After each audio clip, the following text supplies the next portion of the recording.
So hello students, very good morning to all of you, and here I am with the second lecture of General Organic Chemistry especially for JEE Advanced। तो इससे पहले हमने किया lecture 1 जिसमें हमने पढ़ा inductive effect. Inductive effect में कुछ बहुत ज़्यादा था नहीं पढ़ने का, बट जितना था आपको पढ़ा दिया गया है पहले लेक्चर में। आज हम शुरू करेंगे रेजोनेंस, बहुत अच्छे लेवल पे रेजोनेंस पढ़ेंगे, ठीक है। और अगर आप फॉलो कर रहे हैं जनरल ऑर्गेनिक केमिस्ट्री के लेक्चर्स तो लेक्चर 1 से प्रॉपरली फॉलो करिएगा। मैं कोशिश करूंगा कि रोज़ आपके लिए एक लेक्चर यूट्यूब पर अपलोड करूं, ठीक है। इससे पहले हमने एटॉमिक स्ट्रक्चर कंप्लीट किया है यूट्यूब पर ही। अगर आपने नहीं देखा है तो मैं बिल्कुल हाईली रिकमेंड करूंगा हर लेवल के स्टूडेंट को कि वो जाए और एक बार एटॉमिक स्ट्रक्चर अच्छे से पढ़े। एक बार आप मेरे लेक्चर्स के साथ पढ़िएगा एंड देन आपको खुद डिफरेंस समझ में आएगा। आपने जहाँ भी पढ़ा होगा आपको डिफरेंस समझ आएगा। अगर आपको वो चैप्टर आता भी होगा तो ये गारंटीड है कि जब आप मेरे से वो 12 लेक्चर्स पढ़ेंगे आपको बहुत सारी नई चीज़ें सीखने को मिलेंगी और कंसेप्चुअल ग्रिप आएगा आपका चैप्टर पे बेहतर तरीके से, ठीक है। तो इसी तरह अगर पूरे केमिस्ट्री में आपको कंसेप्चुअल ग्रिप चाहिए तो उसके लिए आपको ChemIIT ऐप इंस्टॉल करना होगा, ठीक है। आप ऐप इंस्टॉल कर सकते हैं, लिंक आपको डिस्क्रिप्शन बॉक्स में मिलेगा और उसमें आपको ये हमारे कोर्सेज मिल जाएंगे। For JEE 25 and JEE 26 students separate courses are available. For all JEE 25 students physical chemistry, inorganic chemistry, organic chemistry theoretical part is completed.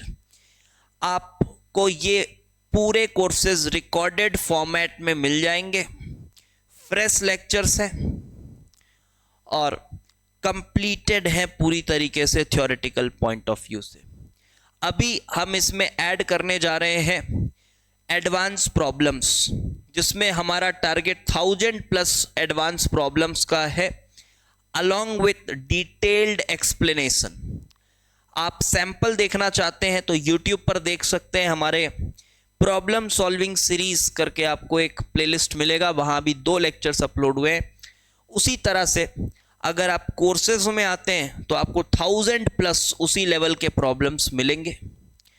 अगर आपने थ्योरी कहीं से करी हुई है, आपको सिर्फ प्रॉब्लम प्रैक्टिस करना है तो आप कंप्लीट प्रॉब्लम सॉल्विंग कोर्स में एनरोल कर सकते हैं, जहां आपको ये प्रॉब्लम्स का एक्सेस मिल जाएगा, ओके।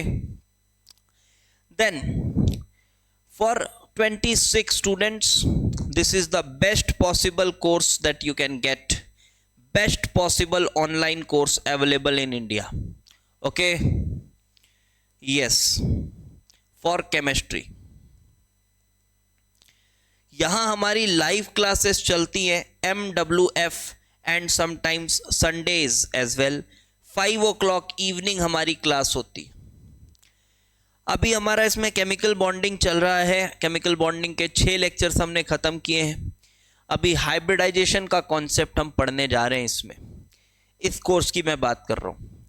तो अगर आप 26 एस्पिरेंट हैं, इधर उधर मत ज़्यादा दिमाग लगाइए, बहुत ही अफोर्डेबल प्राइस में कंप्लीट 27 मंथ्स आपको सिर्फ इसी से पढ़ाई करनी है। इसके अलावा कुछ नहीं करना। जो लेक्चर्स के दौरान बता रहे हैं वो करना है, थ्योरी लेक्चर्स करना है।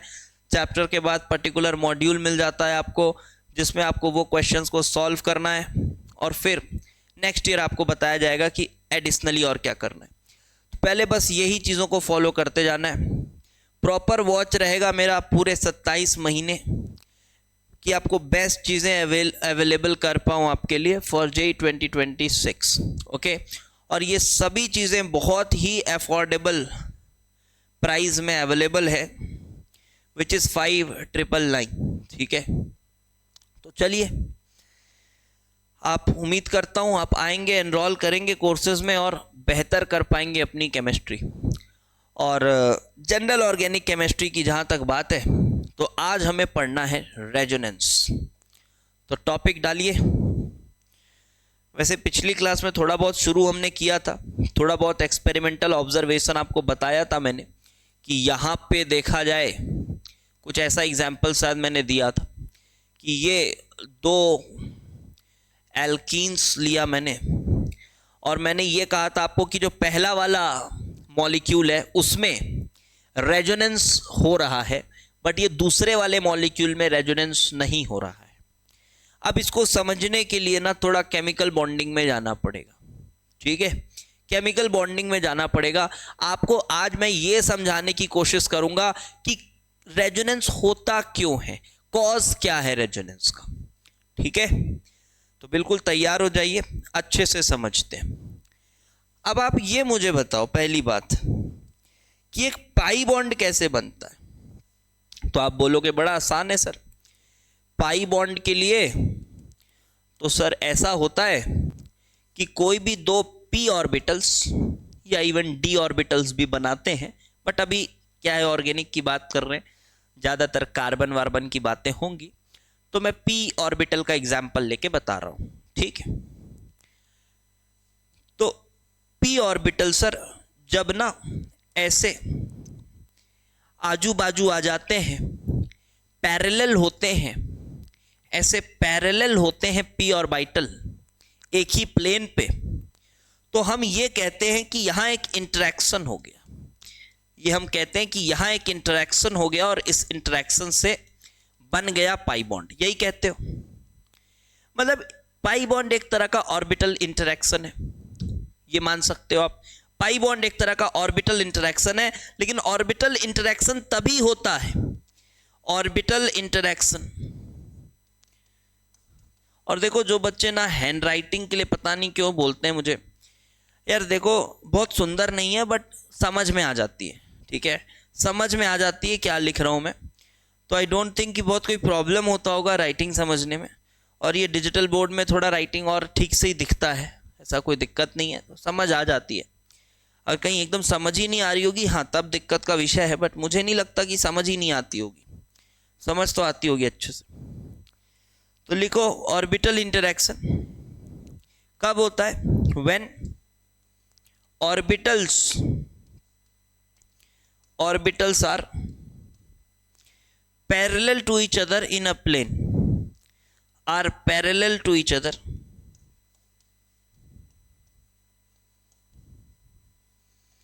on same plane। ऐसा होता है ना, सेम प्लेन पे पैरेलल होते हैं, इसलिए मैं थोड़ा डिक्टेट भी कर देता हूं कि लिखा ना समझ आए तो भाई डिक्टेट कर दे रहे। तो अब देखो यहाँ पे क्या है, ये पहला वाला मॉलिक्यूल उठा के देखते हैं यहाँ पे कैसे पाई बॉन्ड बना हुआ है, थोड़ा अच्छे से विजुलाइज करिएगा ऑर्बिटल्स को, ठीक है। तो यहाँ पे बेटा देखो एक पाई बॉन्ड बना है, तो ये बात जाहिर है कि यहाँ एक ऑर्बिटल होगा ऐसे और यहाँ एक ऑर्बिटल होगा ऐसे, समझ पा रहे हो, ये ऑर्बिटल्स होंगे जिन्होंने पाई बॉन्ड बनाया है। लेकिन मजे की बात यह है कि यहां पर भी एक सिग्मा बॉन्ड है, उसके जस्ट बाजू में फिर एक पाई बॉन्ड है, जस्ट बाजू में फिर एक पाई बॉन्ड है। तो यहां पर भी ऐसा ही कुछ सीन है, देखो ये ऐसा, ये ऐसा, ये भी कुछ यहां पे भी ऐसा ही सीन है। तो मुझे ये बताओ आप कि यार अगर आप कह रहे हो कि यहां पाई बॉन्ड है, ये पाई बॉन्ड है और ये पाई बॉन्ड है, इस तरह के इंटरेक्शन से यहां पाई बॉन्ड बना, बहुत कॉमन सी बात है। तो अगर वो पाई बॉन्ड बना है तो यार इन दोनों के बीच में भी तो इंटरेक्शन हो सकता है, उसमें क्या दिक्कत है, क्यों नहीं हो सकता। अरे यार अगर ये इंटरेक्ट कर रहे हैं, ये इंटरेक्ट कर रहे हैं, तो हल्का फुल्का इंटरेक्शन तो इनके बीच में भी हो सकता है, ये भी पैरेलल ऑर्बिटल्स हैं, पैरेलल ऑर्बिटल्स है, इंटरेक्शन क्यों नहीं होगा, होगा। लेकिन सर अगर वहां इंटरेक्शन हो गया ना तो फिर ना ये ऑर्बिटल देखो ना सर खाली रह जाएंगे, ये खाली रह जाएंगे। हाँ ठीक है रह जाएंगे खाली, अनपेयर्ड रह जाएंगे, मैं मान रहा हूं, चलो मैं मान लिया खाली रह जाएंगे, खाली रह जाएंगे तो क्या हुआ। हाँ ठीक है मैं ये भी मान सकता हूं कि सर वो थोड़ा लेस स्टेबल स्ट्रक्चर लगेगा देखकर हमको, ठीक है कोई बात नहीं, लेस स्टेबल लगेगा, बट हो तो सकता है ना ऐसा कि ये वाले ऑर्बिटल्स भी आपस में इंटरेक्ट करें, क्यों नहीं हो सकता, होना ही चाहिए। तो रेजोनेंस कोई ऐसा नहीं है कि अरे यार ये क्यों हो गया, ये तो होना ही चाहिए, इस तरह से देखो। तो भाई ऑर्बिटल्स हमेशा इंटरेक्ट करते हैं, तो यहां भी आपस में यहां एक इंटरेक्शन होगा। तो यहां जब इंटरेक्शन होगा तो आप ना अब इसको एक डायग्राम में शो कर पाना बहुत मुश्किल है, एक डायग्राम में शो कर पाना बहुत मुश्किल है। तो हम क्या करेंगे, जिस तरह से केमिकल बॉन्डिंग में हमने किया था, अभी मैं और भी बहुत सारे केसेस बताऊंगा कहाँ कहाँ इंटरेक्शन पॉसिबल है, कहाँ कहाँ नहीं है। मैं सीधे आपको टाइप ऑफ कॉन्जुगेशन लिखा के 6 पॉइंट लिखा के याद नहीं करवाऊंगा, अच्छे से दिखाएंगे ऑर्बिटल्स के साथ, कब कब आप मानेंगे कि रेजोनेंस में है, कब कब आप मानेंगे रेजोनेंस में नहीं है, ये सभी चीज़ें आपको पढ़ाऊंगा आज। जैसे यहाँ देखो रेजोनेंस हो सकती है, समझ गए बात, क्योंकि ये जो इसीलिए कहते हैं delocalisation of pi electrons. Pi electrons delocalised है क्योंकि ये पाई बॉन्ड बीच में एक और इंटरेक्शन कर सकता है। तो जो पाई इलेक्ट्रॉन क्लाउड है वो सिर्फ वहीं लोकलाइज्ड नहीं है, वो डीलोकलाइज्ड है। वो सिर्फ एक ही जगह लोकलाइज्ड नहीं है, वो डीलोकलाइज्ड है, क्योंकि और भी ऑर्बिटल्स हैं जिनके साथ वो पाई बॉन्ड बनाने वाले ऑर्बिटल्स इंटरैक्ट कर सकते हैं। समझ गए बात। तो ये थोड़ा बहुत इंट्रोडक्शन हुआ है, अभी पूरा लेक्चर देखना तो मजा आएगा, समझ में आएगा। तो देखो यार इसमें कैसे शो करें। अब देखो यहां पे देखो यही चीज यहां नहीं हो सकती क्योंकि यहां पर 2 H2 आ गया है। अब H2 आ गया तो आप ऐसे लग रहा है, देखो यहां पे ये ऑर्बिटल्स हैं और फिर यहां पर तो कोई खाली ऑर्बिटल है ही नहीं, या इसके कोई पैरेलल ऑर्बिटल है ही नहीं, क्योंकि ये कार्बन sp3 हाइब्रिडाइज्ड है। और अगर sp3 हाइब्रिडाइज्ड है तो जो चारों बॉन्ड वो बना रहा है वो हाइब्रिड ऑर्बिटल है। कौन सा ऑर्बिटल है? Hybrid orbital. और आपको पता होगा कि हाइब्रिड ऑर्बिटल कभी भी ऐसा लेटरल ओवरलैपिंग में पार्टिसिपेट नहीं करते। हाइब्रिड ऑर्बिटल्स कभी भी पाई बॉन्ड नहीं बनाते, सिंपल सी बात। हाइब्रिड ऑर्बिटल कभी भी पाई बॉन्ड नहीं बनाते। तो ऐसा sp3 ऑर्बिटल अगर बीच में यहां मौजूद है तो भले यहां पर एक पाई बॉन्ड है, यहां पर एक पाई बॉन्ड है, बट इनके बीच में कोई इंटरेक्शन थोड़ी न होती। अबे इनके बीच में कोई इंटरेक्शन थोड़ी न होती है। Orbital interaction when orbitals are parallel to each other on the same plane. लेकिन ऑर्बिटल्स कौन वाले होने चाहिए भाई? आजू बाजू होने चाहिए ऑर्बिटल्स। समझ गए? लिख लो, ऑर्बिटल्स आजू बाजू होने चाहिए, या थोड़ी फैशन वाले भाषा में बोलूं तो एडजेसेंट होने चाहिए। ये लो, एडजेसेंट होने चाहिए। ठीक है, तो ये लिखो भाई पहले, फिर आगे बात करते हैं। इतना लिखो पहले।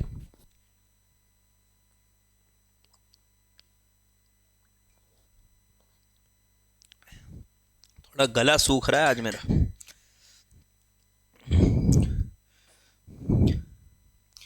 चलो, एक तो रिकॉर्डिंग करना बहुत बोरिंग काम है। मैं सामने बच्चे बैठे रहे या लाइव में रहे तो 2 घंटे 3 घंटे भी लगातार पढ़ा दो, समय का पता नहीं चलता।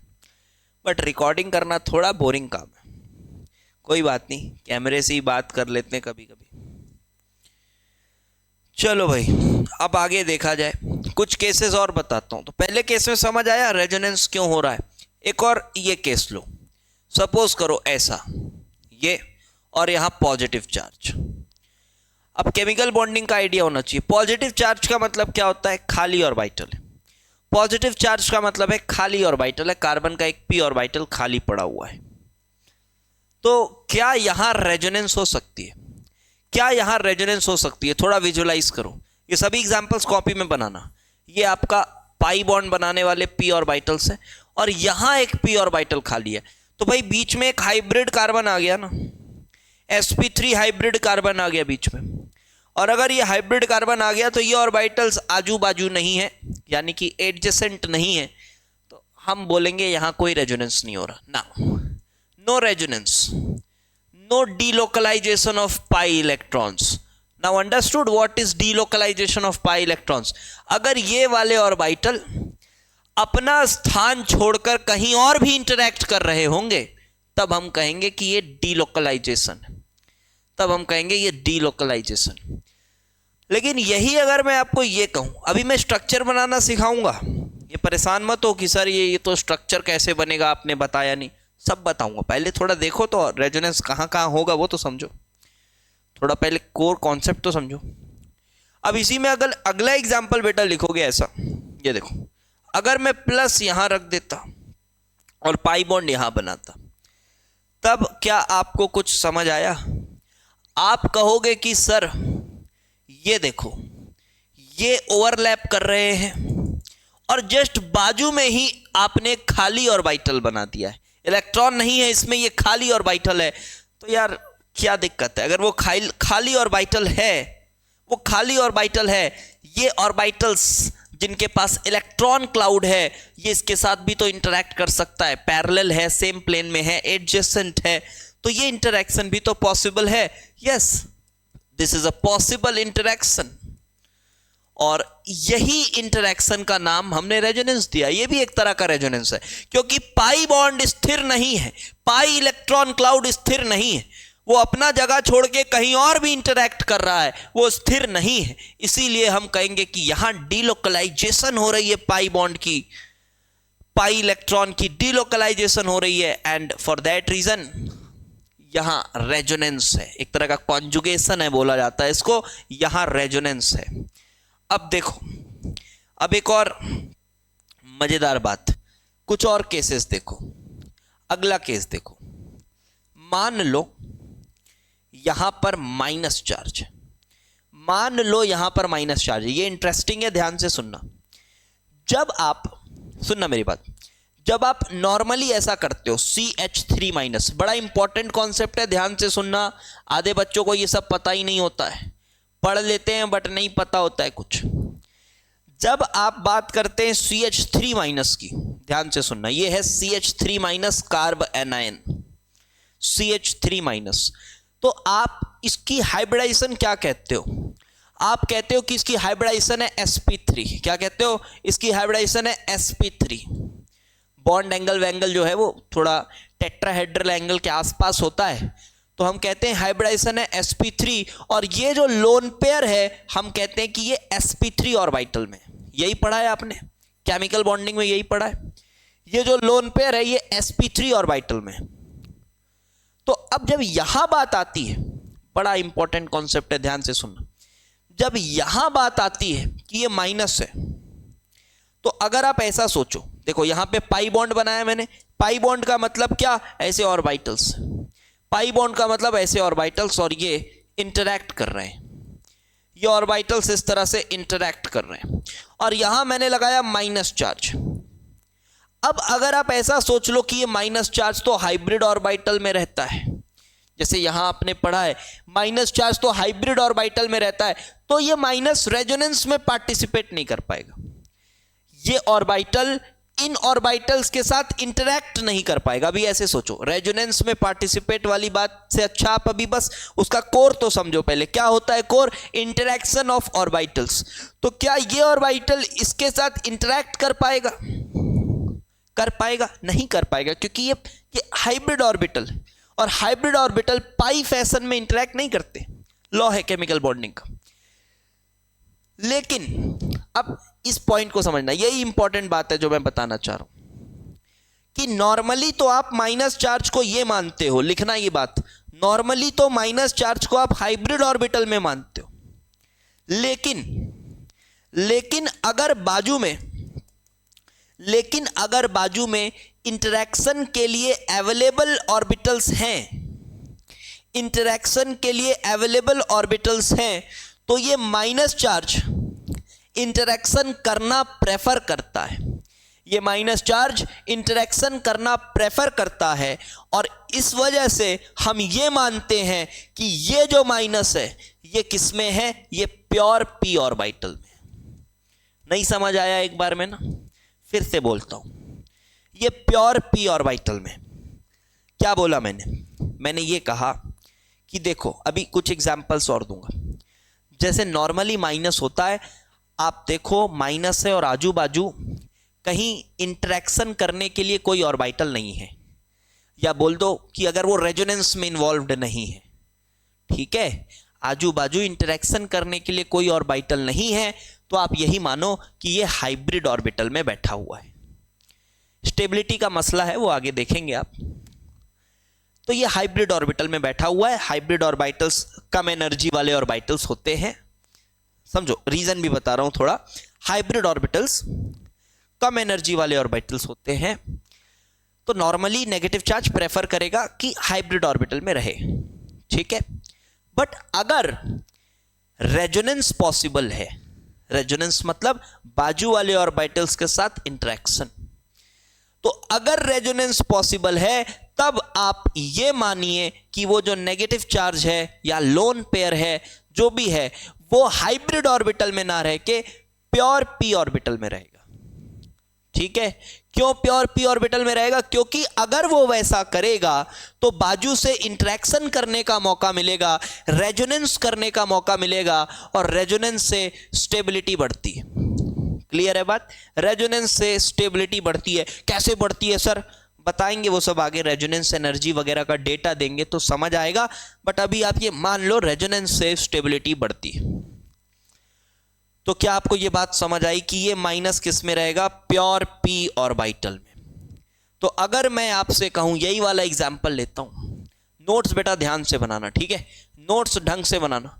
ये बात जो मैंने बोली इसको शुद्ध हिंदी में लिख लो, कायदे से लिख लो। ये जो माइनस है ये प्योर पी में हो गया, तो बेटा ये वाला जो कार्बन हो गया इसकी हाइब्रिडाइजेशन क्या मानोगे? इसकी हाइब्रिडाइजेशन क्या मानोगे? जी हाँ, इसकी हाइब्रिडाइजेशन हो जाएगी sp2, इसकी हाइब्रिडाइजेशन हो जाएगी sp2, क्योंकि ये माइनस, तो ये माइनस किस में है? ये प्योर पी ऑर्बिटल में है, प्योर पी ऑर्बिटल में, जो इसके साथ इंटरैक्ट करेगा और फिर उसके रेजोनेटिंग स्ट्रक्चर्स बनेंगे। That is the second step कि स्ट्रक्चर कैसे बनाना है। पहले ये तो दिख रहा है ना कि हाँ इंटरैक्शन होगी, इंटरैक्शन होगी, ये दिख गया, बहुत अच्छी बात है। चलो अगला एग्जाम्पल और देखें, अगला एग्जाम्पल और देखें, सीधे लो अगला एग्जाम्पल बेंजीन का, ठीक है। अगला एग्जाम्पल लेते हैं बेंजीन का। देखो इसमें क्या हो रहा है, बेंजीन का एग्जाम्पल लो। तो जब आप देखेंगे बेंजीन को, थोड़ा मैं इस तरह से बनाता हूं, तो अल्टरनेट पाई बॉन्ड्स आप देखते हैं। तो भाई यहां पर हो क्या रहा है, ये देखो, ये ऑर्बिटल, ये ऑर्बिटल, ये ऑर्बिटल, ये ऑर्बिटल, ये ऑर्बिटल, ये ऑर्बिटल, इस तरह से, और ये आपस में कर रहे हैं इंटरेक्शन। आपने देखा कि कुछ यूं इंटरेक्शन हुआ है, यहां एक पाई बॉन्ड बना, अरे यहां भी एक पाई बॉन्ड बना, और यहां भी एक पाई बॉन्ड बना। समझ आई बात? कुछ इस तरह से पाई बॉन्ड्स बने। तो यार बात ऐसी है कि ये दोनों क्यों इंटरेक्ट किए? ये दोनों भी तो कर सकते थे, ऑब्वियसली कर सकते थे। तो ये जो पाई बॉन्ड आपको नजर आ रहा है ये पूरी तरह से लोकलाइज्ड नहीं है। यही वाले ऑर्बिटल बाजू में भी इंटरेक्ट कर सकते हैं। तो बेंजीन में भी रेजोनेंस हो रहा है, यहां भी रेजोनेंस पॉसिबल है, यहां भी रेजोनेंस पॉसिबल है, यहां भी रेजोनेंस पॉसिबल है। Pi electrons are delocalised. क्या बोलेंगे अपन? Pi electrons are delocalised. तो चलो अब एक नया ये स्टेटमेंट यूज करेंगे। तो जैसे यहां पे रेजोनेंस पॉसिबल है, नहीं है, इसका मतलब जैसे यहां पे हमने क्या बोला कि पाई इलेक्ट्रॉन्स कैसे हैं, यहां डीलोकलाइज्ड है, डीलोकलाइज्ड है। बट यहां पाई इलेक्ट्रॉन्स कैसे हैं? लोकलाइज्ड है। मीनिंग समझ आई? बहुत बेसिक से जा रहा हूं बेटा, बहुत अच्छे से समझ आना चाहिए। यहां पाई इलेक्ट्रॉन्स कैसे हैं? लोकलाइज्ड है। ये दूसरे ऑर्बिटल्स के साथ इंटरेक्शन नहीं कर रहे, लोकलाइज्ड है। फिर अगला एग्जाम्पल मैंने बताया इधर, तो यहां पे ये पाई इलेक्ट्रॉन डेंसिटी कैसी है? लोकलाइज्ड है, लोकलाइज्ड है, नो रेजोनेंस। बट यहां ये पाई इलेक्ट्रॉन डेंसिटी कैसी है? डीलोकलाइज्ड है, डीलोकलाइज्ड है, क्योंकि बाजू में एक ऑर्बिटल है उसके साथ भी इंटरेक्शन चल रहा है। उसके बाद यहां पे हमने देखा कि ये जो पाई इलेक्ट्रॉन डेंसिटी है, यहां पे ये जो, या ये माइनस चार्ज को आप कहना चाहते हो तो माइनस चार्ज को कह लो। तो ये माइनस चार्ज क्या कर रहा है? बाजू के ऑर्बिटल्स के साथ इंटरैक्ट कर रहा है। जी हाँ, तो ये भी डीलोकलाइज्ड है, ये भी डीलोकलाइज्ड है। ये सब समझ आया? अब एक और मस्त एग्जांपल देता हूं, अब एक और अच्छा एग्जांपल देता हूं, ठीक है। बेंजीन भी समझ आया, थोड़ा थोड़ा रेजोनेंस तो समझ आ रहा है सर, अब गुड, समझ तो आ रहा है। अभी स्ट्रक्चर बनाना सिखाएंगे, पहले थोड़ा सा और कॉन्सेप्ट देखते हैं। आओ पाइरॉल का एग्जांपल लेते हैं, पाइरॉल का एग्जांपल लेते हैं। This is pyrrole, nitrogen, so this is pyrrole. ये पाइरॉल होता है, यहां पर एक ये लोन पेयर है। अभी हमको ये बताना है कि ये लोन पेयर लोकलाइज्ड है या डीलोकलाइज्ड है। ठीक है, अभी हमें पड़ताल करनी है इस लोन पेयर की और ये चेक करना है कि क्या ये लोकलाइज्ड है या डीलोकलाइज्ड है। चलो देखो देखो, तो थोड़ा इसका ऑर्बिटल डायग्राम बनाते हैं, अच्छे से समझते हैं। इसका ऑर्बिटल डायग्राम बनाते हैं, कैसे बनेगा। थोड़ा मैं कोशिश कर रहा हूं कि 3D में आपको समझाने की कोशिश करूं। ये N है, ये H है, और यहाँ एक लोन पेयर है, ये ऐसा है कुछ यूं। तो बेटा यहां पे आपके पास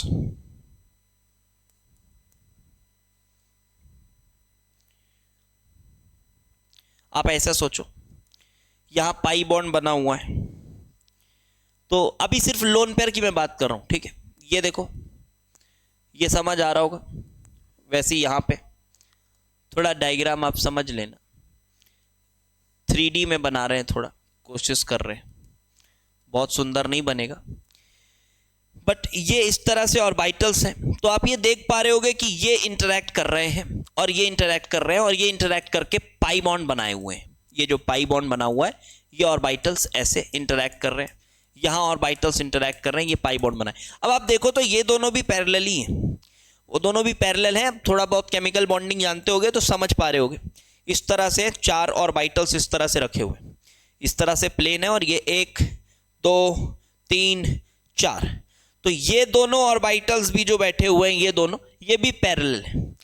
तो भाई ये तो इंटरैक्ट कर ही सकते हैं। तो रेजोनेंस बोला जाए तो यहां तो हो रहा है, यहां तो रेजोनेंस हो रहा है। ये समझ आ रही है बात कि ये ऑर्बिटल्स आपस में पैरेलल हैं, रेजोनेंस कर सकते हैं। अगर ये दोनों इंटरैक्ट कर रहे हैं तो ये दोनों भी इंटरैक्ट कर सकते हैं, रेजोनेंस तो हो रहा है। बट बात ये है, क्या ये लोन पेयर भी रेजोनेंस में पार्टिसिपेट करेगा?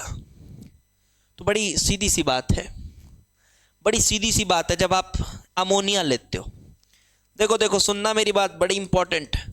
जब आप अमोनिया लेते हो तो लोन पेयर को क्या कहते हो?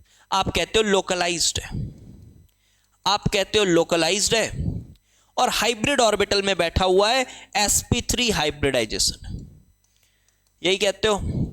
आप कहते हो लोकलाइज्ड है, हाइब्रिड ऑर्बिटल्स में बैठा हुआ है, sp3 हाइब्रिडाइजेशन है।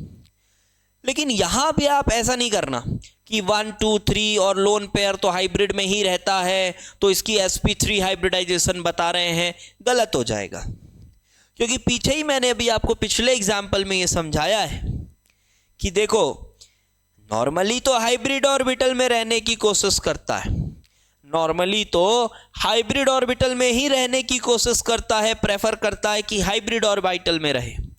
बट अगर बाजू में ऑर्बिटल्स पॉसिबल हैं, इंटरैक्शन के लिए अवेलेबल ऑर्बिटल्स हैं, तो क्यों ना वो भी घूम फिर कर आए, सैर कर कर आए, रेजोनेंस कर कर आए, और उसको मिलेगी स्टेबिलिटी। तो आज यदि बाजू में ऑर्बिटल्स हैं तो होगा रेजोनेंस। समझ गए बात? तो भाई देखो, ये अगर प्योर पी ऑर्बिटल में आ जाएगा तो बाजू में पैरेलल ऑर्बिटल्स अवेलेबल हैं, उसी प्लेन में है। देख पा रहे होगे आप, ये ऐसा है तो ये ऐसा है, ऐसा है, इस तरह से बैठे हुए हैं, सब ऐसे एक ही प्लेन में इस तरह से बैठे हुए हैं। तो ये भी एक इंटरेक्शन पॉसिबल है। स्ट्रक्चर कैसे बनाएंगे सर? अरे बताऊंगा स्ट्रक्चर कैसे बनाएंगे, अभी बस पहला स्टेप देखो कि इंटरेक्शन पॉसिबल है। जी बिल्कुल पॉसिबल है। तो यहां क्या बोलोगे? यहां बोलोगे कि लोन पेयर इज, क्या है lone pair? Delocalised. Yes, it is delocalised. और अगर मैं कहूं नाइट्रोजन की हाइब्रिडाइजेशन क्या है, अरे तो 3 ही हाइब्रिड ऑर्बिटल है भाई। एक sp2 ऑर्बिटल ने ये सिग्मा बॉन्ड बनाया, एक sp2 ऑर्बिटल ने ये सिग्मा बॉन्ड बनाया, और एक sp2 ऑर्बिटल ने ये सिग्मा बॉन्ड बनाया। समझ गए बात? तो n की हाइब्रिडाइजेशन यहां है sp2, sp2 not sp3। Got this? अब अगला एक और एग्जांपल लेते हैं, एक और एग्जांपल लेते हैं पायरिडिन का। ठीक है, अगला एग्जांपल लेते हैं पायरिडिन का। ये मजेदार एग्जांपल है, ध्यान से सुनना, इससे भी एक कॉन्सेप्ट आपको सिखाएंगे। पायरिडिन, तो पायरिडिन कैसा होता है? ठीक है, पता होगा आपको, नहीं पता है तो देख लो। नाइट्रोजीनियस बेस है, काफी फेमस। तो देखो यहां भी लोन पेयर बैठा हुआ है, यहां भी लोन पेयर बैठा हुआ है। तो अब आप ये बताओ, क्या आप इस लोन पेयर को लोकलाइज्ड मानोगे या डीलोकलाइज्ड? बहुत इंपॉर्टेंट बात, ठीक है, सोचो सोचो पहले।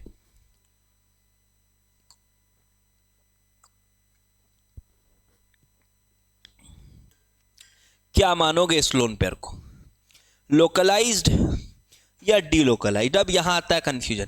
अब यही जो बच्चे बस वो स्ट्रक्चर बाजी करते ना, कि रेजोनेंस देखते ही स्ट्रक्चर बनाना शुरू कर दिया, तो उनको ये सब कभी क्लियर हो ही नहीं पाता है। वो तुक्का मारते रहते हैं, कभी इसको स्ट्रक्चर बना रहे हैं, अरे सर ये क्यों नहीं गया स्ट्रक्चर में, कभी कभी तो चला जाता है, पीछे तो चला गया सर स्ट्रक्चर में, देखो आपने कहा ये स्ट्रक्चर में चला जाएगा तो यहाँ क्यों नहीं जा रहा है? अरे भाई उसके लिए तेरे को केमिकल बॉन्डिंग और ऑर्बिटल कॉन्सेप्ट से पढ़ना पड़ेगा रेजोनेंस, समझ रहा है? वैसे पढ़ना पड़ेगा तब समझ आएगा, पेशेंस के साथ देखो समझ में आएगा। अब अगर ये देखा जाए बेटा, तो यहाँ पे किस तरह की ऑर्बिटल डायग्राम है इसकी, मैं कोशिश करता हूँ थोड़ी सुंदर डायग्राम बनाने की कि आपको समझ आए। चलो, nitrogen atom, this this this this this and this. Now we have orbitals. Look, nitrogen एक ऑलरेडी पाई बॉन्ड बना रहा है, एक ऑलरेडी पाई बॉन्ड बना रहा है, तो ये ऑर्बिटल, ये ऑर्बिटल, ये ऑलरेडी एक पाई बॉन्ड बना रहा है, दिख रही है बात? तो ये तो एक ऑर्बिटल ऐसा होगा ही यहाँ पे, फिर यहाँ भी एक ये नजर आ रहा है, ये नजर आ रहा है, और ये भी नजर आ रहा है, ये भी नजर आ रहा है। तो ये बात तो ठीक है कि ये पाई बॉन्ड लोकलाइज्ड नहीं है, ये तो डीलोकलाइज होगा, क्योंकि बाजू में ऑर्बिटल अवेलेबल है, बाजू में ऑर्बिटल अवेलेबल है, तो वो तो रेजोनेंस करेगा, आजू बाजू थोड़ा घूम फिर कर आएगा वो। बट क्या ये लोन पेयर जाएगा? तो अब आपको खुद समझ आएगा भाई। देखो, अब बाजू में जो ऑर्बिटल्स पाई बॉन्ड बना रहे थे, जो प्योर ऑर्बिटल्स अवेलेबल थे, वो तो ऑलरेडी पाई बॉन्ड बना रहा है, वो इसी नाइट्रोजन के साथ पाई बॉन्ड बना रहा है। और अगर वो इसी नाइट्रोजन के साथ ऐसा पाई बॉन्ड बना रहा है, तो भाई नाइट्रोजन का जो दूसरा ऑर्बिटल होगा, तो क्या वो इसी प्लेन पे थोड़ी ना बैठे रहेगा? थोड़ी बहुत केमिकल बॉन्डिंग आती है ना। अरे भाई, अगर ये p ऑर्बिटल, मान लो ये px ऑर्बिटल है और ये इसके साथ ओवरलैप कर रहा है इस तरह से, तो अगर ये ऑर्बिटल px के साथ पाई इंटरेक्शन कर रहा है, तो भाई py के साथ या pz के साथ थोड़ी ना पाई इंटरेक्शन कर पाएगा, क्योंकि वो तो इस px के परपेंडिकुलर रहेंगे, और अगर वो इसके परपेंडिकुलर हैं तो इसके पैरेलल थोड़ी ना हो पाएंगे। अगर वो इसके परपेंडिकुलर है, जो कि रहेंगे ही ऑब्वियसली, अगर ये px है तो दूसरा इलेक्ट्रॉन py में होगा या pz में होगा, वो इसके तो परपेंडिकुलर ही होंगे। और ये अगर इसके पैरेलल है तो py या pz इसके पैरेलल थोड़ी ना हो पाएंगे। तो बाजू में कोई ऑर्बिटल अवेलेबल ही नहीं है, बाजू में कोई ऑर्बिटल अवेलेबल ही नहीं है इंटरेक्शन के लिए। आपको दिख जरूर रहा है लोन पेयर है, बट बाजू में कोई ऑर्बिटल इस लोन पेयर के साथ इंटरैक्ट करने के लिए अवेलेबल नहीं है। तो क्या करें, कहां जाएगा लोन पेयर? कुछ नहीं, शांति से बोलेगा मैं हाइब्रिड ऑर्बिटल में रहना पसंद करूंगा, क्योंकि अगर मैं प्योर p में रहूं तो बाजू में इंटरैक्ट करने के लिए कोई है ही नहीं, बाजू में इंटरैक्ट करने के लिए कोई है ही नहीं, तो क्यों ना मैं हाइब्रिड ऑर्बिटल में ही रहूं। ठीक है, समझ आई बात? जी हाँ। तो अब आप ऐसा कंक्लूजन बना सकते हो, यहां आप ऐसा कंक्लूजन, मैंने कॉन्सेप्ट से समझा दिया है, अब आप चाहो तो ऐसा कंक्लूजन बना सकते हो कि ये देखो, ये हाइब्रिड ऑर्बिटल रहेगा और ये हाइब्रिड ऑर्बिटल में लोन पेयर रहेगा। तो this nitrogen here is sp2 hybridised. जी हाँ, this is sp2 hybridised, not sp3।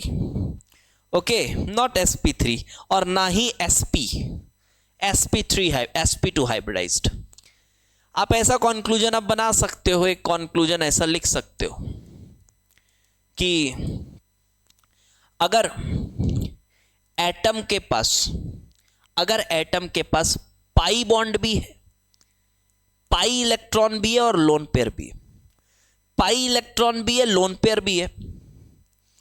तो लोन पेयर ऐसे केसेस में लोकलाइज्ड रहता है, लोन पेयर ऐसे केसेस में लोकलाइज्ड रहता है। उसी एटम पे वही एटम पाई बॉन्ड भी बना रहा है, वही एटम पे लोन पेयर भी है, वही एटम पाई बॉन्ड भी बना रहा है, वही एटम पे लोन पेयर भी है। तो रेजोनेंस में जब जाने की बारी आएगी तो वो पाई बॉन्ड जाएगा। कौन जाएगा? पाई बॉन्ड रेजोनेंस में जाएगा, ना कि लोन पेयर। समझ आ गया? ये कॉन्क्लूजन समझ आ गया? बड़ा इंपॉर्टेंट कॉन्क्लूजन, लिख लेना, लिख लेना इस बात को, इस बात को भी लिख लेना। चलिए, तो अब एक हद तक हम समझ तो गए हैं कि रेजोनेंस कब कब होता है, कब कब नहीं होता है, ये थोड़ा बहुत समझ आ गया है। एक आधा एग्जाम्पल और लिख के देखो। चलो, CH3 C double bond O NH2। सो क्या ये इलेक्ट्रॉन रेजोनेंस में होगा? क्या ये इलेक्ट्रॉन लोकलाइज्ड होगा या डीलोकलाइज्ड होगा? पता लगाइए, पता लगाइए, पता लगाइए। क्या ये इलेक्ट्रॉन लोकलाइज्ड होगा या डीलोकलाइज्ड होगा? तो थोड़ी बॉन्डिंग समझिए। ये तो नॉर्मल sp3 हाइब्रिडाइज्ड कार्बन है, बट जब आप यहां देखेंगे C double bond O, so this is sp2 hybridised carbon. ये तो समझ आ रही है बात। sp2 है तो थोड़ा ट्रायंगुलर प्लेनर जैसा शेप होगा। ये O है और जस्ट बाजू में N है जिसमें 2 हाइड्रोजन लगे हुए हैं और एक लोन पेयर है। अब आप ये देखो बेटा कि यहां पर एक पाई बॉन्ड बना हुआ है, ये ऐसे पाई बॉन्ड बना हुआ है और ये पाई बॉन्ड बना हुआ है, और आप देखो अभी ये लोन पेयर के जस्ट बाजू में एक पाई बॉन्ड, ये एक पाई ऑर्बिटल है। लोन पेयर के जस्ट बाजू में एक पाई ऑर्बिटल है और ये लोन पेयर के पास पूरा चांस है कि वो इसके पैरेलल आ जाए। अब अगर आपको प्लेनर स्ट्रक्चर पता होगा तो आपको दिख रहा होगा कि यहां अगर कोई ऑर्बिटल है, यहां कोई ऑर्बिटल है, तो ये पैरेलल ही है। और ये भी देखा जाए तो सब वो उसी प्लेन वाले ऑर्बिटल है, वो ऐसी प्लेन में आएगी, उसकी जो इंटर न्यूक्लियर प्लेन होगा वो सेम प्लेन ही होगा। तो भाई देखो यहां भी इसके पास इंटरैक्ट करने का मौका है, इंटरैक्ट करने का मौका है, क्योंकि यहां कोई डबल बॉन्ड नहीं है, यहां इसके पास इंटरैक्ट करने का मौका है। और अगर मौका है तो ये प्रेफर करेगा प्योर पी में रहना। किसमें? प्योर पी में रहना। और हम ये कहेंगे कि ये लोन पेयर डीलोकलाइज्ड है, ये लोन पेयर डीलोकलाइज्ड है, ये लोन पेयर डीलोकलाइज्ड है। आई होप अब थोड़ी बहुत बातें समझ आ गई होंगी। ये इस तरह से रेजोनेंस करता है।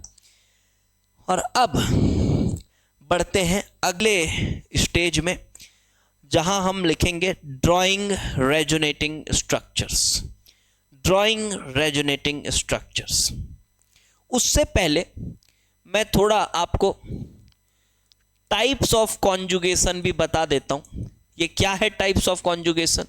जो अभी मैंने पढ़ाया उसी को थोड़ा समराइज करके आपको लिखा देता हूं कि कब कब हमने देखा कि इंटरेक्शन पॉसिबल है, उसी को कॉन्जुगेशन का नाम दे दिया जाता है।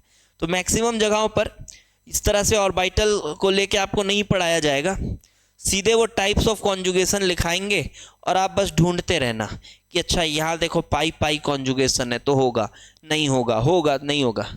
लेकिन मैं बता रहा हूँ अच्छे लेवल पे समझना है, अच्छे लेवल पे पढ़ना है। जेईई एडवांस में अच्छा रैंक एकदम आप गारंटी करना चाहते हो तो आपको बहुत अच्छे से ऑर्बिटल के साथ पढ़ना पड़ेगा, ठीक है। तो चलिए भाई, टाइप्स ऑफ कॉन्जुगेशन देखो। सबसे पहला कॉन्जुगेशन हमने देखा पाई सिग्मा पाई, देखा हमने ये पाई सिग्मा पाई। इस तरह से बाजू में एक एग्जाम्पल बना देता हूं, पाई सिग्मा पाई। यहां रेजोनेंस होगा? हाँ होगा। मतलब कौन कौन से पॉसिबल केसेस हैं जहां रेजोनेंस होता है? Pi sigma pi. एक और लिख लो, पाई और बाजू में just plus, pi sigma plus. क्या बोलना चाह रहा हूं मैं? ऐसा पाई सिग्मा प्लस। इस तरह से अगर है तो रेजोनेंस होता है, इंटरैक्शन पॉसिबल है। तीसरा, नेगेटिव चार्ज सिग्मा पाई, यहां भी होता है, बिल्कुल होता है। ऐसे देखो एग्जाम्पल, नेगेटिव सिग्मा पाई। अब आपको ये याद करने की जरूरत नहीं है कि how many types of conjugations are there, sir 7 types, कोई बोल रहा है नहीं नहीं 8 टाइप्स। ये सब नहीं करना है बचपना, ठीक है, ये सब नहीं करना है। लिख लो, कुछ एग्जाम्पल्स बता रहे हैं, ऐसे समझ लो। हाँ, फोर्थ ऐसे लिख लो। और क्या बन सकता है, माइनस सिग्मा, लोन पेयर लिख लो, क्या है यहाँ लोन पेयर लिख लो। अब ऐसे तो टाइप्स कितने ही बना लो आप। लोन पेयर सिग्मा पाई, ये देखो ऐसा, यहाँ कोई लोन पेयर है किसी एटम पे, n एटम है मान लो, लोन पेयर है, ये लोन पेयर है इधर, और बाजू में सिग्मा है, ये देखो पाई है। तो ये लोन पेयर इंटरेक्ट कर सकता है ना, तो एक तरह का कॉन्जुगेशन ये भी है, एक तरह का कॉन्जुगेशन ये भी है। और लोन पेयर सिग्मा प्लस, ये भी एक कॉन्जुगेशन है। अरे पाई क्यों लिख रहा हूं मैं, plus lone pair sigma plus, ये भी कॉन्जुगेशन है। एग्जाम्पल, n एटम ले लो, लोन पेयर सिग्मा, और इसी पे यहाँ प्लस चार्ज है, तो लोन पेयर इस तरह से रेजोनेंस कर सकता है। ये ऑर्बिटल, वेकेंट ऑर्बिटल अवेलेबल है, इंटरैक्शन पॉसिबल है, पाई इलेक्ट्रॉन्स इंटरैक्शन पॉसिबल है। और कुछ और लिख लो, रेडिकल का भी लिख लो। कहीं अगर रेडिकल है, रेडिकल मतलब क्या हो गया, रेडिकल का एग्जाम्पल पीछे नहीं बताया, अभी समझ आ जाएगा आपको। देखो अगर कहीं रेडिकल है, रेडिकल मतलब सिंगल इलेक्ट्रॉन, एक ऑर्बिटल में सिंगल इलेक्ट्रॉन बैठा हुआ है, रेडिकल है, सिग्मा है, पाई है, यहां भी रेजोनेंस पॉसिबल है। मेरी बात को समझिएगा, रेडिकल सिग्मा पाई ऐसा, ये रेडिकल है, रेडिकल मतलब सिंगल इलेक्ट्रॉन है, लोन पेयर नहीं है, सिंगल इलेक्ट्रॉन है, और बाजू में पाई बॉन्ड है। तो भाई क्या करेगा, ये रेडिकल का जो इलेक्ट्रॉन है ये भी प्रेफर करेगा कि मैं किस में रहूं, मैं प्योर पी ऑर्बिटल में रहूं। मैं किस में रहूं, प्योर पी ऑर्बिटल में रहूं, सो दैट मैं बाजू वाले ऑर्बिटल्स के साथ इंटरैक्ट कर पाऊं, सो दैट मैं बाजू वाले ऑर्बिटल्स के साथ इंटरैक्ट कर पाऊं। तो रेडिकल भी इस तरह से रेजोनेंस करता है, ठीक है। मैं भी कुछ एग्जाम्पल्स बता रहा हूं, एक आधा कोई टाइप छूट जाए तो आप उसको वो मत सोचना, अरे ये वाला भी तो टाइप है। कॉन्सेप्ट ही बता दिए तो अब टाइप का क्या रहा, ठीक है, तो टाइप तो समझ ही जाओगे। और बना लो, और कुछ बन रहा है क्या, 7th। अब रेडिकल के बाजू में माइनस चार्ज है, या फिर आप ऐसा सोच लो, यहां रेडिकल है और पाई बॉन्ड बता दिया क्या, नहीं बताया, हाँ रेडिकल सिग्मा पाई बता दिए, छोड़ो। अब एक और ये लिख लो, कहीं नेगेटिव चार्ज है, नेगेटिव चार्ज, और बाजू में सिग्मा और वेकेंट डी ऑर्बिटल, तो यहां भी होता है वेकेंट डी ऑर्बिटल। देखो कुछ नया नहीं है तो सबका बेस तो वही है कि ऑर्बिटल इंटरेक्शन होना है, बेस तो वही है, बस नाम लिखे जा रहे हैं हम। जैसे इसका एग्जाम्पल बताऊं, देखो जैसे Cl3 माइनस, पता है आपको इसके बारे में, जब आप बात करते हो, बैक बॉन्डिंग में पढ़ाया है मैंने शायद, केमिकल बॉन्डिंग, जैसे CCl3 माइनस, तो यहां पर D के पास क्या अवेलेबल है, वेकेंट डी ऑर्बिटल, ये देखो ऐसे वेकेंट डी ऑर्बिटल्स है। तो अगर बाजू में वेकेंट ऑर्बिटल अवेलेबल है जो कि पैरेलल है, वेकेंट ऑर्बिटल अवेलेबल है जो कि पैरेलल है, तो ये माइनस प्रेफर करेगा प्योर पी में रहने का। किसमें प्रेफर करेगा, प्योर पी, ताकि ये इंटरैक्ट कर पाए, ताकि ये इंटरैक्ट कर पाए। इसी वजह से CCl3 में आप ये कहते हो कि कार्बन की हाइब्रिडाइजेशन sp2 है। क्या हाइब्रिडाइजेशन है इसकी, sp2 है। But on the other hand अगर आप CF3 माइनस की बात करते हो, जब आप CF3 माइनस की बात करते हो, तब इसका शेप पिरामिडल आता है, तब इसका शेप पिरामिडल आता है, क्योंकि ये लोन पेयर कहीं आजू बाजू इंटरैक्ट नहीं कर पाएगा, ये कहीं आजू बाजू इंटरैक्ट नहीं कर पाएगा, इसलिए हम बोलते हैं कि ये पिरामिडल है, बट ये प्लेनर है, ये प्लेनर है क्योंकि वो लोन पेयर रेजोनेंस में चला गया। तो ये भी एक तरह का रेजोनेंस है, negative vacant D orbital. Vacant D क्या, वेकेंट पी ऑर्बिटल में भी हो जाएगा। लो एक और लिख लो, ऐसे टाइप्स बना लो, कितने भी बना सकते हो। लोन पेयर भी बना लो, ये लो लोन पेयर वर्सेस सिग्मा, और इधर वेकेंट ऑर्बिटल, कोई भी वेकेंट ऑर्बिटल हो, याद करो वो भी एक तरह का रेजोनेंस है। याद है BF3 पढ़े हो, केमिकल बॉन्डिंग में बैक बॉन्डिंग पढ़े हो, अरे वो भी रेजोनेंस ही है एक तरह का, वो भी एक तरह का रेजोनेंस है। अब आप बोलोगे सर ये लोन पेयर पाई इलेक्ट्रॉन थोड़ी ना हुए, पाई इलेक्ट्रॉन क्यों बोला जा रहा है, रेजोनेंस में तो पाई इलेक्ट्रॉन का डीलोकलाइजेशन होता है ना, ये पाई इलेक्ट्रॉन थोड़ी ना। अबे पाई इलेक्ट्रॉन ही है, क्योंकि इंटरेक्शन के बाद वो पाई बॉन्ड ही तो बना रहा है ना, तो पाई मानो उसको, समझ गए बात। इंटरेक्शन के बाद वो पाई बॉन्ड ही तो बना रहा है। बोरॉन के पास एक वेकेंट पी ऑर्बिटल अवेलेबल है। अब समझ आ रही है मैं क्यों बोल रहा था केमिकल बॉन्डिंग पढ़ना जरूरी है, अब समझ आ रही होगी बात। जो बच्चे ऐसे ही बैठ गए होंगे आके, अरे कोई बात नहीं ऐसे ही बोल रहे हैं सर, निकल जाएगा काम चल जाएगा, अब उनको कुछ घुस नहीं रहा होगा दिमाग में, तो उनको लग रहा होगा अरे यार अब तो पढ़ना पड़ेगा, नहीं तो मास्टर बदलो, मास्टर बदलोगे तो बहुत पछताओगे, ये ध्यान रखना। तो ये हुआ BF3, तो यहां भी एक तरह का इंटरेक्शन है, समझ गए। टाइप ऑफ कॉन्जुगेशन क्लियर हो गया, ठीक है। मैं नहीं बोल रहा हूं कि 8 टाइप है, ठीक है, मैं नहीं बोल रहा हूं 8 टाइप है, कुछ एग्जाम्पल्स बताया मैंने, दैट्स इट। चलिए अब आगे बढ़ते हैं बेटा, और अब आते हैं ड्राइंग रेजोनेटिंग स्ट्रक्चर्स। कॉन्सेप्ट कुछ उसी तरह का है जो आपको मैंने लुईस स्ट्रक्चर्स में रेजोनेंस बताया था ना, हाँ वहां पे रेजोनेटिंग स्ट्रक्चर्स बनाते हम अलग तरीके से थे, वो डिफरेंट बात थी, बट कॉन्सेप्ट वैसा है कि वही एक मॉलिक्यूल है, उसके हम 3 4 5 जितने रेजोनेटिंग स्ट्रक्चर बन सकते हैं हम बनाएंगे, और फिर उन सभी के कंट्रीब्यूशन से रेजोनेंस हाइब्रिड बनाएंगे, जिस तरह से केमिकल बॉन्डिंग में हम क्या करते थे, सभी के कंट्रीब्यूशन से बनाया जाता है रेजोनेंस हाइब्रिड। बट साथ में हमने ये भी पढ़ा है कि वो जो कंट्रीब्यूशन देने वाले रेजोनेटिंग स्ट्रक्चर्स हैं उनकी स्टेबिलिटी पे डिपेंड करेगा कि कौन कितना कंट्रीब्यूट करेगा, उनकी स्टेबिलिटी पे डिपेंड करेगा कि कौन कितना कंट्रीब्यूट करेगा। जो ज़्यादा स्टेबल होगा वो ज़्यादा कंट्रीब्यूट करेगा, जो कम स्टेबल होगा वो कम कंट्रीब्यूट करेगा। जहां तक हमने लुईस में पढ़ा था तो स्टेबिलिटी के लिए कोई खास रूल्स थे नहीं, वहां सिर्फ नॉर्मल सा फॉर्मल चार्ट से बताया करते थे। यहां स्टेबिलिटी के अच्छे खासे रूल्स आप पढ़ोगे और पूरी पूरी एक क्लास लग जाएगी स्टेबिलिटी ऑफ रेजोनेटिंग स्ट्रक्चर्स पढ़ने में, ठीक है, कि how to compare the stabilities of resonating structures, there are some rules and regulations. Okay, so now let us start drawing some resonating structures। थोड़ा टाइम बचा है, थोड़े 4-5 स्ट्रक्चर बनाते हैं फिर आगे बात करेंगे। तो चलो सबसे पहले वही सिंपल वाला जो मैंने एग्जांपल लिया था उसी को स्टार्ट करते हैं, पाई पाई कॉन्जुगेशन। अब देखो कैसे बनाना है रेजोनेटिंग स्ट्रक्चर। तो सबसे पहले आप सोचिए ये पाई पाई इंटरेक्ट कर सकते हैं, कुछ इस तरह से बन सकता है, ये पाई इलेक्ट्रॉन इधर गया और ये इस कार्बन पे जाके बैठ जाए। देखो बनाते बनाते समझ आ जाएगा, ठीक है।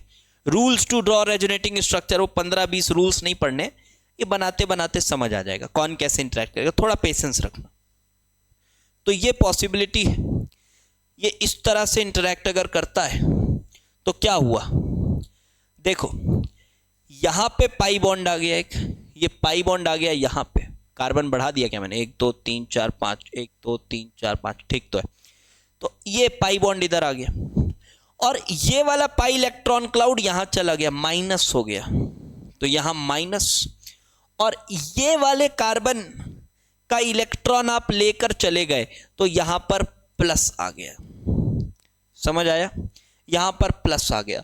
सो this is one of the resonating structures. Resonating structures बनाने में हमें लगभग पूरा एक क्लास लग जाएगा, अगला क्लास पूरा लगेगा ड्राइंग रेजोनेटिंग स्ट्रक्चर्स में। थोड़ा बड़ा टॉपिक है, हर तरह के रेजोनेटिंग स्ट्रक्चर्स प्रैक्टिस कराएंगे आपको।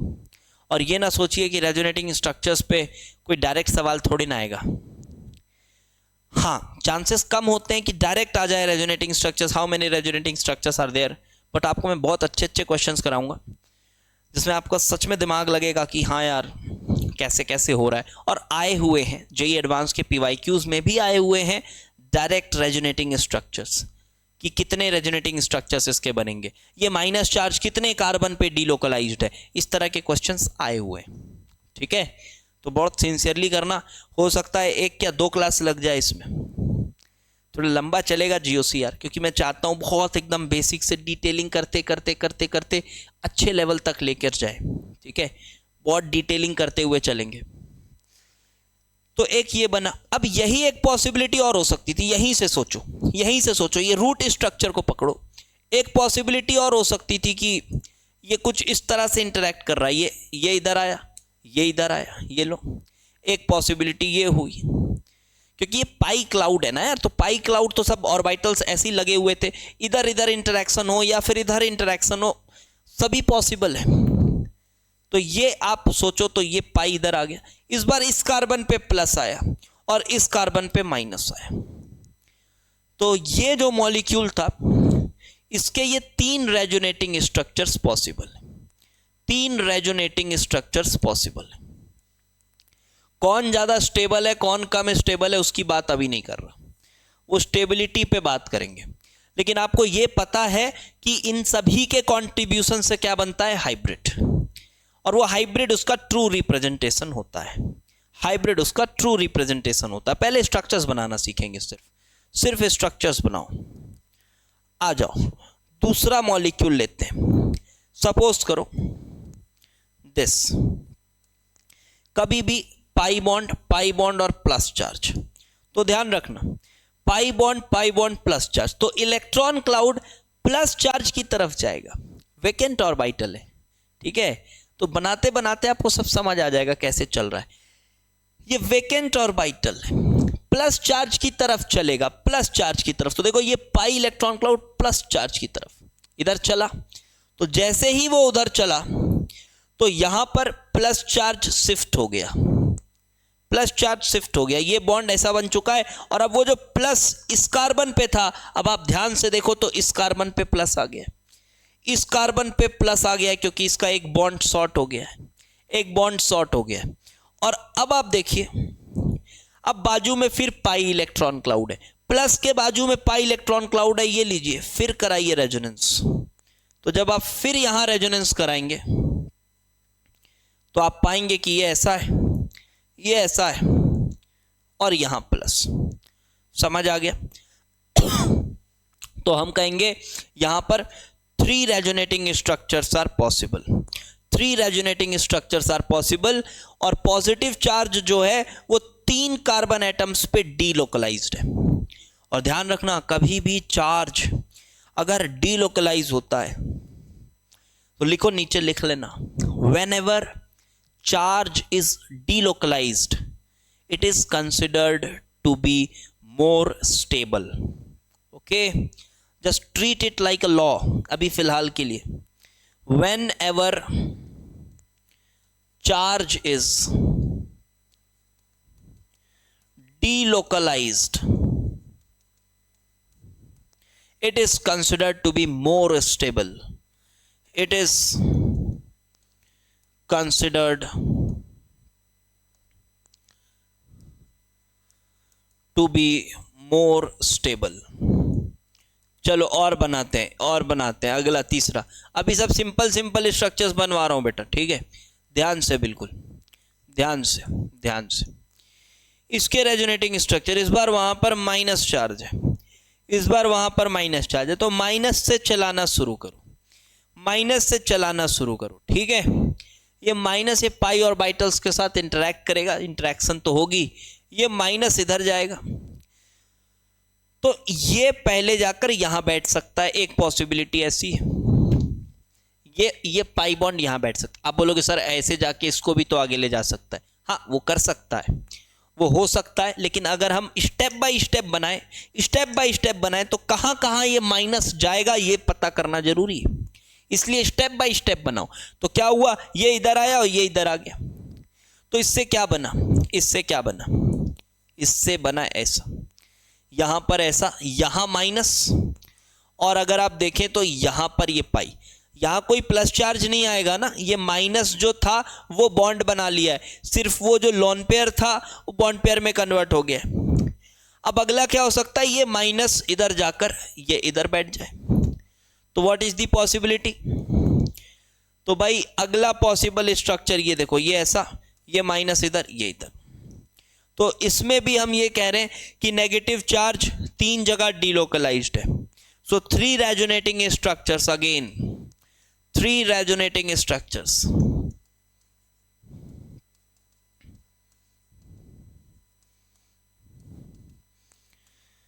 So again we have 3 resonating structures here.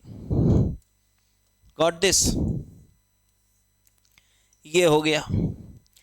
कुछ और बनाया जाए, अभी सिंपल ही बनाते हैं। चलो ये लो, लुक एट दिस,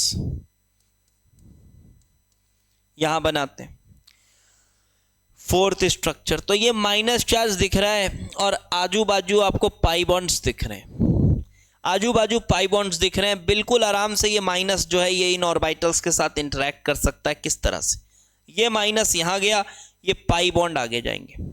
अरे सर बॉन्ड आगे क्यों जा रहे हैं, अबे 5 बॉन्ड बन जाएगा नहीं तो कार्बन का, नहीं तो एक ही कार्बन 5 बॉन्ड बना लेगा, इसीलिए बॉन्ड आगे जा रहे हैं। इतना कॉमन सेंस तो होगा, ठीक है। तो यार ये क्या स्ट्रक्चर बना, ये स्ट्रक्चर बना, देखो ये इस तरह का एरो लगाते हैं, केमिकल बॉन्डिंग में बताया हुआ है मैंने। हाइपोथेटिकल हैं ये स्ट्रक्चर्स, ये बताने के लिए इन सभी के कंट्रीब्यूशन से रियल हाइब्रिड बनता है। तो ये स्ट्रक्चर ट्रू रिप्रेजेंटेशन नहीं होते, बट हम वो एक्चुअल हाइब्रिड बना नहीं सकते हर बार। तो ये देखो ये O हुआ, अब देखो ये पाई इलेक्ट्रॉन क्लाउड O पर चढ़ गया तो O पर माइनस आ गया, O पर माइनस आ गया, ये बॉन्ड हो गया, ये डबल बॉन्ड हो गया। अब सेम यही चीज आप एक स्ट्रक्चर और बना सकते थे, ये माइनस इधर गया है तो यही माइनस इधर भी जा सकता था, ये माइनस इधर गया है तो यही माइनस इधर भी जा सकता था। तो क्या स्ट्रक्चर बन जाता, यहां बना लो, ऊपर मैं बना दे रहा हूं, ये डबल बॉन्ड हो रहता, यही माइनस इधर जाता तो O पर माइनस, ये बन गए। ये कुछ 3 रेजोनेटिंग स्ट्रक्चर्स इसके बन गए। चलो आओ next example, simple example, next example number 5। ये लो, this and plus. Now what we will do, we have positive charge, तो क्या करेंगे, पॉजिटिव चार्ज है तो इलेक्ट्रॉन क्लाउड, जो पाई इलेक्ट्रॉन क्लाउड है वो पॉजिटिव चार्ज की तरफ चलता है, पॉजिटिव चार्ज की तरफ चलता है। तो ये लो, ये इधर आएगा, तो पहला रेजोनेटिंग स्ट्रक्चर क्या बना, ये इधर आ गया, यहां आ गया प्लस, और ये पाई है। अब ये प्लस है, फिर इसकी तरफ पाई को चला दो, तो फिर पाई को उसकी तरफ चलाओगे तो ये लो। अभी बहुत अच्छे रेजोनेटिंग स्ट्रक्चर्स बनवाऊंगा। अभी आज की क्लास में मैं कोशिश कर रहा हूं कि जो एकदम सिंपलेस्ट है उनको आपके सामने रखूं, ठीक है। थोड़ा बहुत हाथ आप चलाना सीखो पहले अपना। आओ थोड़ा 6th स्ट्रक्चर पे आओ। ये लो, ये थोड़ा बेहतर है बट फिर भी बिगिनर्स के लिए तो बेहतर है। ये है phenoxide ion, okay, this is phenol का conjugate base, this is phenoxide ion. कहाँ से स्टार्ट करोगे, अब बच्चों को बहुत इसमें डाउट रहता है, अपना इधर उधर दिमाग लगाते रहते हैं, सर ये वाले को मैं चलाऊंगा, सर इसको मैं क्यों लाऊं, ऐसा वैसा। तो जिस तरह से बता रहे हैं उस तरह से करो, ठीक है।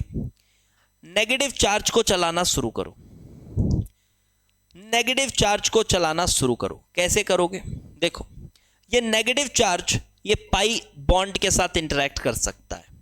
कैसे करेगा, ये अगर इधर आया तो ये पाई शिफ्ट होगा और ये इस कार्बन पे बैठ जाएगा। तो पहला स्ट्रक्चर बन गया, पहला स्ट्रक्चर बन गया। ये देखो कुछ यूं बना है पहला स्ट्रक्चर, डबल बॉन्ड हो, ये इस पे बैठ गया माइनस, फिर ये ऐसा, फिर ये ऐसा, फिर अगला आपको समझ आ ही रहा है, माइनस को चलाओ।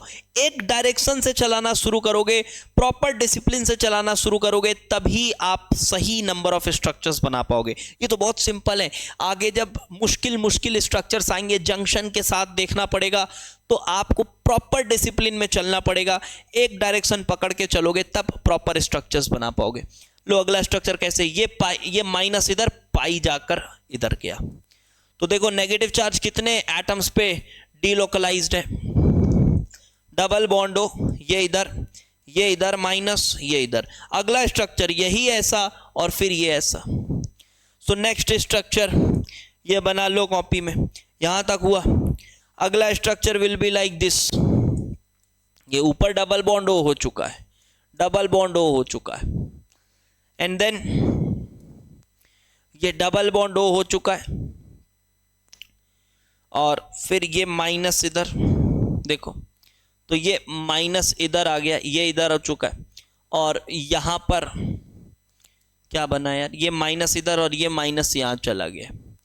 और last structure will be this and this, this and this. So this will be the last resonating structure possible. ये लो देखो, जो बेंजीन के बॉन्ड्स थे वो अल्टरनेट हो गए होंगे, चेक कर लो। पहले वाले स्ट्रक्चर और इस स्ट्रक्चर में बेंजीन के बॉन्ड्स अल्टरनेट हो गए होंगे, यस अल्टरनेट हो गए, ठीक है। अब नेक्स्ट एक बेंजीन का सबसे सिंपल बना लो, बेंजीन का स्ट्रक्चर। तो बेंजीन के स्ट्रक्चर के लिए देखो, अब आप बोलोगे कि सर ये पाई बॉन्ड ऐसे जाके इसको इधर ले जाके माइनस और प्लस क्यों ना ले आऊं मैं, सर ऐसा क्यों ना करूं मैं, ये पाई इधर ये इधर, तो ये माइनस और प्लस ऐसा क्यों नहीं करूं। कि आप बोलोगे कि सर ये इधर आया तो ये ऐसा, और यहां पर मैं लाऊंगा माइनस, यहां पर लाऊंगा प्लस, ये लाऊंगा ऐसा, तो सर ये भी तो एक पॉसिबिलिटी है। अरे ये पॉसिबिलिटी आप बना सकते हो, बट इसका जो कंट्रीब्यूशन होगा हाइब्रिड में वो नेग्लिजिबल होता है, वो नेग्लिजिबल होता है।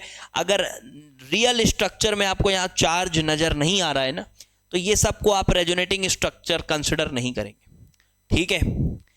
अब आप बोलोगे कि सर इसमें तो किया था सर, देखो ये ऐसा जाकर ये ऐसा जा रहा था, क्योंकि इसमें और कोई रेजोनेटिंग स्ट्रक्चर पॉसिबल नहीं, और कुछ पॉसिबल नहीं है। तो मेरी बात को समझो, तो आप यही बना पाएंगे, लेकिन यहां पर जो दूसरा एक रेजोनेटिंग स्ट्रक्चर है ना, वो दोनों इतने स्टेबल रेजोनेटिंग स्ट्रक्चर हैं कि हाइब्रिड में फुल ऑन कंट्रीब्यूशन उन्हीं का होता है, तो ये सबको नेग्लेक्ट किया जाता है बेंजीन के केस में, ठीक है। जैसे यहां पे आप यही स्ट्रक्चर बना सकते हैं, इसके बाद यही कर सकते हैं, लेकिन यहां पर एक रेजोनेटिंग स्ट्रक्चर आप ऐसे सोचिए, कैसे बताया था मैंने, वो ऑर्बिटल से ही समझाया था आपको, बेंजीन के लिए ऑर्बिटल से ही समझाया था। क्या कर सकते हैं, ये ऐसा ऐसा ऐसा, तो ये पाई इधर और ये पाई इधर, देखो कहीं चार्ज नहीं आया, प्रॉपर एरोमेटिक स्ट्रक्चर बना हुआ है। अब एरोमेटिक क्या होता है, ये आगे पढ़ाएंगे भाई, ये आगे पढ़ाएंगे। देखो, तो आप बेंजीन के लिए 2 रेजोनेटिंग स्ट्रक्चर ही बोलेंगे, ठीक है, कोई चार्ज वार्ज वाला नहीं करना। एरोमेटिक कंपाउंड्स हैं ये, एरोमेटिक कंपाउंड्स मतलब अभी समझ लो कि हाईली स्टेबल कंपाउंड्स, और हाईली स्टेबल कंपाउंड्स में जब आप रेजोनेटिंग स्ट्रक्चर्स बनाएंगे, आप बेंजीन का बनाओ, नेफ्थलीन का बनाओ, नेफ्थलीन भी एरोमेटिक, एंथ्रासीन का बनाओ, फिनेंथ्रीन का बनाओ, कुछ भी बनाओ, फिर कितने भी बेंजीन रिंग फ्यूज करो, आप पाएंगे इनके रेजोनेटिंग स्ट्रक्चर में चार्ज्ड स्ट्रक्चर्स को कंसिडर नहीं किया जाता, ठीक है। Charged structures are not considered, only these 2 resonating structures are possible for benzene. Sir naphthalene का कैसे बनेगा बताएंगे, बट वो थोड़ा सा आगे के लेवल पे आएगा, अगले लेक्चर पे, ठीक है। नेफ्थलीन भी बताएंगे, एंथ्रासीन भी बताएंगे, फिनेंथ्रीन भी बताएंगे, जो फ्यूज्ड रिंग्स होती हैं। फिर फ्यूज्ड रिंग्स में कहीं कहीं चार्ज ला के देखेंगे कि अब कितने बनेंगे, 4 रिंग को फ्यूज करके देखेंगे, सब कुछ करेंगे, but step by step. So have patience, मैं पेशेंस रख रहा हूँ, रोज़ रोज़ आपके लिए लेक्चर्स लेकर आऊँगा। बस आपको अगर ये लेक्चर्स पसंद आ रहे हैं, जो आप अगर प्रॉपर देख रहे होगे तो पक्का आ रहे होंगे यार, बहुत एफर्ट मारता हूँ, ठीक है, पसंद तो पक्का आ रहे होंगे, ठीक है। I have full confidence on me कि आपको लेक्चर्स पसंद तो बिल्कुल आएंगे अगर आप अच्छे से देखोगे।